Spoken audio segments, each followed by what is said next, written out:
Oh man, this is so crucial. If EGiNcontroL was looking at that Stalker, he would have seen the fact that the Marines are, but now he's going to know, all right, he has got to have the tip off, that the hat has been tipped. His work gate research is done, so he is going to have 4 gates to defend this right now. coLqxc doesn't have a command center dropped. He's sitting on 25 SCVs, making an additional 2 depots, so he's going to want to be preserving his units and pumping an additional 1, but this is a lot of Marines, and there's just not that many units at the front of EGiNcontrol's base, but he's opting to stay in the main, and he's pulling his probes back. What a fantastic decision here from EGiNcontrol. Looks like he is going to sack the Nexus. He knows something's definitely up, and with these pylons going into place back here, if he fends off his ramp, if he warps in a sentry, he definitely needs a sentry. Okay, if he is going to get that sentry, so he will be able to force field off his ramp, and if he can trap some of the Marines half up, half down, he can do a ton of damage. These Stalkers outrange the Marines, and now he's just seeing, oh my goodness, that is a ton of Marines, and the SCVs are pulled. That sentry is in the front, though. He's been so careful, but the sentry gets snapped. The neck of the sentry is snapped, and these forward pylons aren't going to do anything for EGiNcontrol right now. He's reserved all the units at the front of his base. The SCVs are even going to be pulled now. One bunker is going down, but this is such a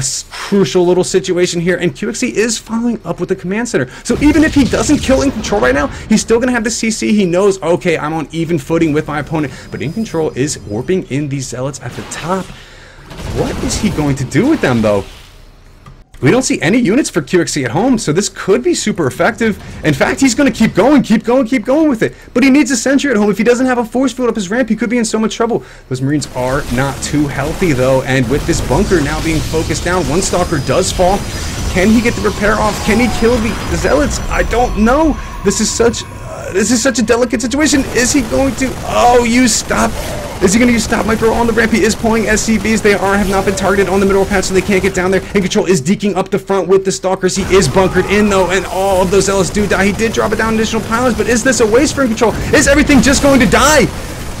Yes! I'll answer my own question there. It is going to die, and coLqxc not even opting to make the abortable command here. He knows he's just in a better position right now. His expansion is finished.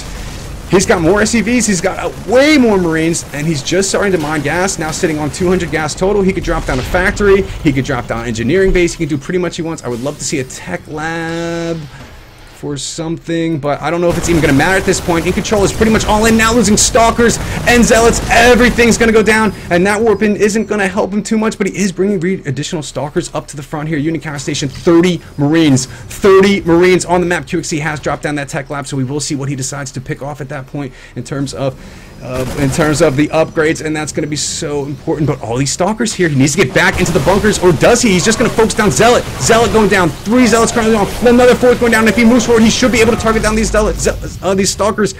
Oh, this is so much intense action, and everything's being balanced. EGiNcontrol does not have the ability to expand, and he's just going to GG out, and that's probably the only decision he had at that point. Oh, man. Oh, man. Oh, what a balanced, what am I even trying to say here? That was freaking brutal, man. With the 4 racks pressure coming out of coLqxc, man, that's just too much to handle, especially if you don't scout it and can't see it. And who's going to expect to see 4 racks in the main base of a Protoss, especially with the current metagame trends? I mean, it's just not something that you're likely to encounter, but we're gonna have to see what EGiNcontrol can do here. coLqxc has taken the lead now, up 2-0, and this is a best of 7. So guys, we should see a lot more action coming up, and thank you so much for tuning in right now.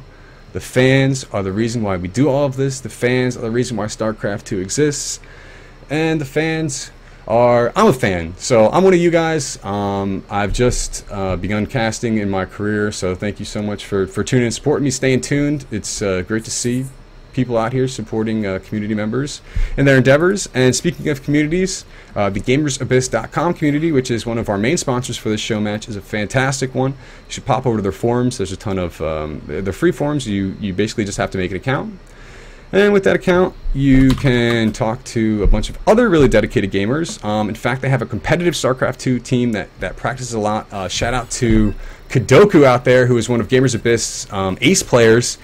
They are actually playing in the IPTL, and they beat Team ROH Gaming in their first round action, and they played Fnatic in their second action. So great experience for those guys to get into the IPTL and give it a shot in the amateur division. Fnatic did beat them, spoiler alert, but you know, it's awesome when you're given opportunities like to participate in the IPTL, and Gamers Abyss also competes in the Zeek.TV Pro League. And yeah, so check them out if you get a chance. GamersAbyss.com.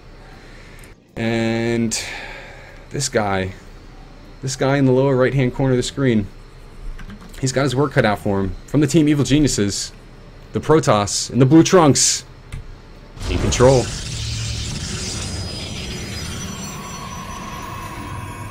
And this guy up here, the bandana man, dominating 2-0 so far.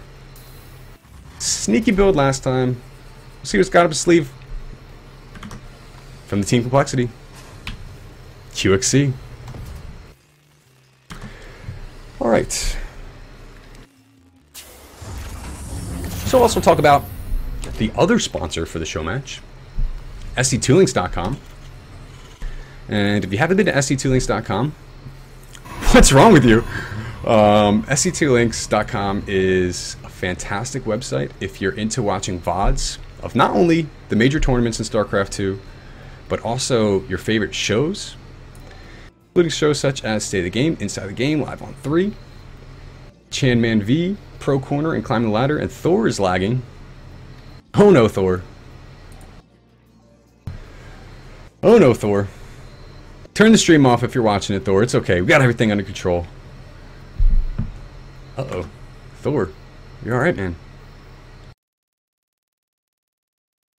Thor. We don't want to lose you, dude.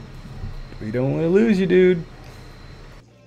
But either way, this is probably a good time than ever to say, if you follow me on Twitter, yes, I have not plugged my Twitter yet, but I am at DoomSC2.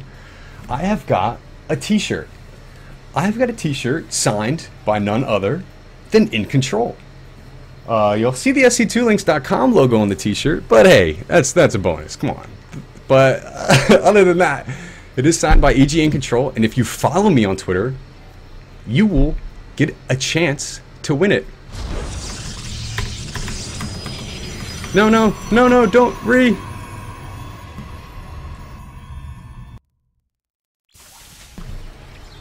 Sad face. We didn't have to re.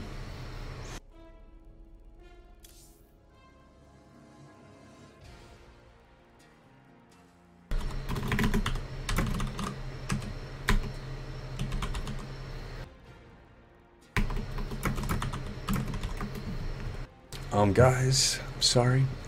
Let me know if the stream quality's alright, because I'm doing what I can.